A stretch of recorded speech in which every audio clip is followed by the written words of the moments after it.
박모경이는 말 그대로 잘나가는 경찰이었습니다. 1992년 경찰에 입문한 이후 대부분을 여수경찰서 형사과에서 근무한 그는 2008년 보험 사기 사건을 대거 해결해 경위로 특진했으며 2009년 정남경찰청으로 옮겨 근무를 했습니다. 그는 동료 경찰들에게 밥과 술을 자주 사며 통이 크고 주변을 잘 챙기는 인물로 알려졌습니다. 이 때문에 그가 수십억대 자산가라는 소문도 돌았습니다. 한편 그는 전남경찰서 근무 당시 여수지역 산업단지의 하도급 비리와 관련해 한 업체를 압수수색하면서 업체로부터 검사장에게 거액이 전달됐다는 장부를 발견했습니다. 이로 인해 해당 검사장은 사표를 내고 자리에서 물러나게 됩니다. 이후 그는 검사장 옷을 벗긴 경찰이라는 칭송을 얻으며 부와 명예를 모두 거둔 경찰로 유명세를 얻었습니다. 그런데 그런 그는 2012년 7월 16일 경찰로 자진 출석을 하게 됩니다. 대체 그에게는 어떤 일이 있었던 것일까요?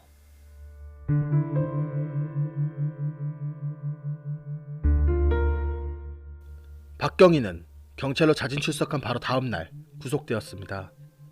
그의 구속의 결정적인 계기가 된 것은 40대 최모 씨의 검거였습니다. 그는 불법 사채업을 하는 이유로 검거되었고 그의 계좌 내역에서 박경희와 2006년부터 6년간 3억 원 상당의 거래 정황이 드러난 것입니다. 이에 경찰은 박경희에 대한 감찰 조사에 들어갔고 조사 결과 박경희는 최 씨가 운영하는 불법 사채업에 현금 1억 5천만 원을 투자해 사채 시중 이자인 월 2.5%의 2배인 5%를 받아 약 4천여만 원의 부당이득을 챙긴 것으로 드러납니다. 자신의 혐의가 조금씩 드러나자 박경희는 6월경 갑자기 연락을 끊고 행방을 감췄고 자신을 향해 쫓겨오는 수사망에서 벗어나기 위해 구속된 최 씨에게 자신의 사건을 담당하고 있는 수사관에 대해 직권남용과 명예훼손으로 순천검찰에 진정서와 고소장을 제출하도록 지시합니다. 하지만 그럼에도 수사망은 그를 올감했고 결국 7월 16일 박경희는 경찰에 자진 출석하게 됩니다. 그런데 다음날 구속된 박경희의 혐의는 불법 사채업으로 부당이득을 챙긴 것과 수사를 방해할 목적으로 무고를 교사한 것 외에도 하나가 더 있었습니다. 바로 성폭행이었습니다. 경찰은 박경희에 대한 수사를 한창 진행하면서 박경희의 계좌 내역에서 다른 인물로부터 7천만 원이라는 거금이 입금된 정황을 발견했습니다. 돈을 보낸 이는 40대 여성 A씨. 그녀는 2008년 3월 여수 시내 한 아파트에서 떨어져 사망한 중학교 3학년 학생의 과외교사였습니다. 경찰은 이 학생 추락사 사건 참고인인 A씨가 수차례 돈을 입금한 것을 수상히 여겨 수사하기 시작했고 박경희가 당시 이 사건에 대한 수사를 하며 그녀에게 당신이 밀어서 추락사시킨 것이 아니냐고 협박해 이를 미끼로 성폭행하고 3차례에 걸쳐 총 7천만 원을 뜯어낸 것으로 확인합니다. 이렇게 박경희에게 성폭행 혐의가 추가되었습니다. 한편 이들의 불법 사채업에 다른 여수경찰서 전현직 경찰관들도 개입되었다는 의혹이 불거져 나왔고 나아가 박경희가 불법 사채업으로 얻은 불법 이득을 윗선에 정기적으로 상납했다는 이야기까지 흘러나왔습니다. 경찰은 이러한 의혹과 더불어 박경희의 여죄 가능성을 파악하기 위해 강도 높은 수사를 이어갔습니다. 그러던 경찰에게 한 인물이 진정서를 제출합니다. 여수 시내에서 폐기물 처리 업체를 운영하고 있던 김모 이사였습니다. 김 이사는 박경희가 회사 경리인 박모 차장과 짜고 회사 돈 수십억을 빼돌렸다고 주장했습니다. 그리고 이 과정에서 한 인물이 등장합니다. 바로 저번 영상에 나왔던 금고털이범 박씨였습니다. 지난 2006년 김 이사는 박경희로부터 금고털이범 박씨를 소개받습니다. 운전사 겸 경호원으로 유능한 인물이라는 말에 김 이사는 그를 가까이 두었습니다. 금고털이범 박씨가 심부름센터에서 일했던 경력을 전해들은 김 이사는 주변 인물들에 대한 뒷조사를 하며 정보를 수집합니다. 그런데 박경희가 회사 경리인 박 차장과 친분을 쌓으며 관계를 유지하자 이를 수상하게 여긴 회사 대표는 곧 박 차장이 수십억 원의 회사 공금을 횡령한 사실을 파악합니다. 김 이사는 회사 돈 횡령 혐의로 박 차장을 고소했지만 사건은 곧 반전을 맞이합니다. 김 이사가 되레 공금 횡령 혐의로 구속이 된 것입니다. 김 이사는 이 혐의로 4년 6개월을 복역하고 출소한 뒤 박경희가 구속되자 횡령 사건의 재수사를 요구하고 나섰습니다. 박경희가 박 차장과 공모해 되레 자신을 횡령 혐의로 뒤집어 씌운 것이라 주장한 것입니다. 또한 김 이사는 박 차장에 대한 횡령 혐의를 제기한 2007년 5월 금고털이범 박 씨가 자신에게 권총을 들이대며 그만하라고 협박했다고 주장했습니다. 경찰은 이러한 의혹에 대해 재수사를 시작했습니다. 그러자 금고털이범 박 씨는 박경희의 정보원으로 활동했던 것으로 드러났고 2007년 당시 김 이사가 박 차장을 고소했을 무렵 경찰은 박 차장의 계좌를 추적하려고 압수수색 영장을 신청했으나 검찰이 기각했던 것으로 드러났습니다. 이 때문에 김경희가 그동안 경찰과 검찰 윗선에 상납한 대가로 수사를 막은 것이 아니냐는 의혹이 불거졌습니다.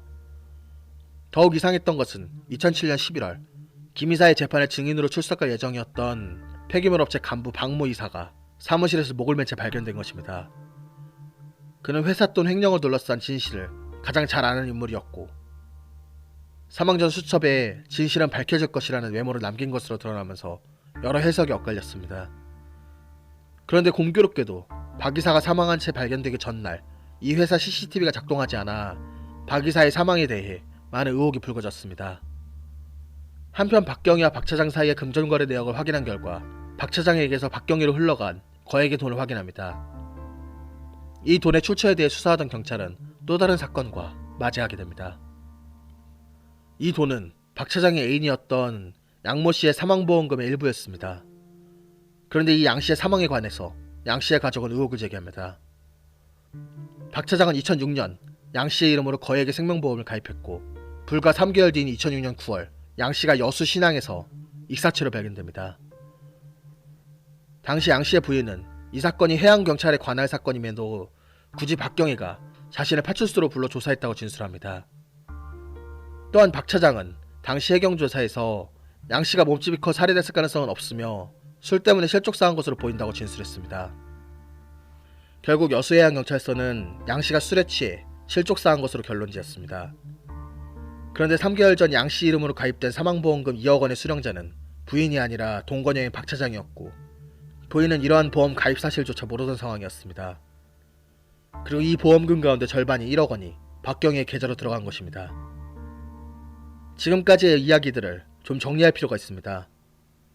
쭉 흐름대로 이야기가 진행되다 보니 중간 흐름을 놓치신 분은 정체적인 맥락이 다소 헷갈릴 수 있습니다. 화면에 나온 표를 봐주시기 바랍니다. 먼저 저번 영상에 나왔던 인물인 김경사와 금고털이범 박씨가 있습니다. 오랜 친구 사이였던 이들은 여수시내 우체국 금고털이 사건 외에도 2004년부터 2008년 사이에 발생한 7건의 도난 사건의 범인이 아니냐는 의혹을 받고 있습니다. 그리고 나아가 오락실 주인이었던 황현숙 씨의 실종 사건과 관련이 있을 수 있다는 점까지 저번 영상에서 이야기했습니다. 다음은 오늘 모든 사건의 주인공으로 여겨지는 인물인 박경희입니다. 그는 폐기물 처리 업체 대표인 김 이사에게 금고털이범 박씨를 소개해 주었고 박씨는 김 이사의 운전기사 겸 경호원으로 일하면서 각종 뒷조사 업무를 했습니다. 그런데 박경희는 이 회사 격리로 일하던 박 차장과 가깝게 지냈습니다. 김 이사는 둘이 모의해 회사 돈을 횡령했다고 주장했지만 대래 본인이 횡령 혐의로 수감 생활을 하게 됩니다. 수감 생활을 마친 김 이사가 다시 박경희와 박 차장을 상대로 재수사를 경찰에 요구했고 그 결과 김 이사가 횡령 혐의로 재판을 받을 당시 증인으로 출석할 예정이었던 박 이사가 의문의 죽음을 맞이했고 박 차장에게서 박경희로 1억 원이 전달된 정황을 발견합니다. 이어 이 1억 원의 출처를 확인하자 박 차장의 내연남인 양 씨가 의문스러운 죽음을 맞이한 것이 드러납니다. 이렇게 꼬리에 꼬리를 물고 지속적으로 의심스러운 의혹들이 드러나고 있습니다. 그리고 이것이 끝이 아닐지도 모릅니다. 앞서 살펴보았다시피 경찰과 검찰의 윗선까지 이 일련의 사건 곳곳에 개입되었을 가능성이 있습니다.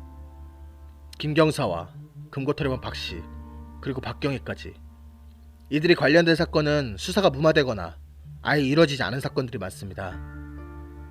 폐기물 업체 대표인 김 이사가 검찰 조사에서 금고털이범 박씨가 다른 도난 사건을 저지른 사실을 안다며 구체적으로 진술을 했지만 당시 검찰은 아무런 수사를 하지 않았습니다. 거대한 스캔들로 발전할 수 있었던 이 일련의 사건들은 급하게 마무리가 됩니다. 박경희를 포함해 사건에 연루되어 있던 인물들이 아무도 입을 열지 않았고 정황만 존재할 뿐 뚜렷한 증거도 나오지 않은 것입니다. 결국 박경희는 불법 사채업으로 부당이득을 챙긴 것과 성폭행 등 개인 비리 혐의만 인정받아 징역 3년 6개월을 선고받는 데 그칩니다. 그렇게 이들 뒤에 존재했던 무성했던 모든 이야기들은 묻혀버리게 됩니다. 이 모든 것들이 이렇게 묻혀버려야 할까요? 그리고 이 일련의 사건은 말 그대로 빙산의 일각일지 모릅니다. 가려져 있는 빙산의 깊은 부분들을 들여다보고자 한다면 드러나 있는 부분부터 조금씩 파고 들어가야 하는 만큼 이 조금이라도 드러나 있는 부분을 이대로 가려버린다면 영원히 이 빙산의 실체를 확인할 길이 없어지게 됩니다. 그리고 이를 드러나게 하는 것은 많은 사람들의 관심입니다. 여러분들이 이 일련의 사건에 대해 끊임없이 관심을 가져주시고 의문을 제기해 주신다면 언젠가 그 실체가 드러날 날이 올 것이라고 생각합니다. 이상 미제 사건 파일 참맛이었습니다.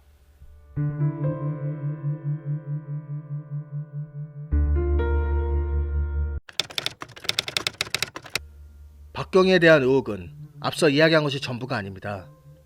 2003년 박경희와 함께 한 주류회사 운영에 참여한 남성이 갑자기 사라졌고 결국 가출 신고가 됐지만 지금까지 나타나지 않은 것, 그리고 2011년 4월 박경희가 운영한 마트 종업원이 자살한 사건도 있습니다. 경찰은 이 두 사건에 대해서도 재수사를 했지만 박경희에 대해 이렇다 할 혐의를 밝혀내지 못한 채 수사가 종결되었습니다. 박경희와 김경사는 고등학교 선후배 사이로 여수경찰서 형사과에서 오랜 시간 같이 근무했습니다. 또한 금고털이범 박씨는 박경희의 정보원이었습니다. 경찰은 박경희가 친구 사이인 이들의 위에 서서 이들을 수족처럼 부렸을 가능성이 있다고 판단합니다. 이 때문에 경찰은 우체국 금고털이 사건으로 이 둘이 검거되었을 때 박경희도 공모한 것이 있는지 확인하기도 했었습니다.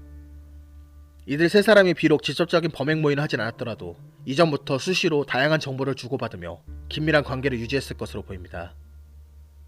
이상 뒷이야기였습니다.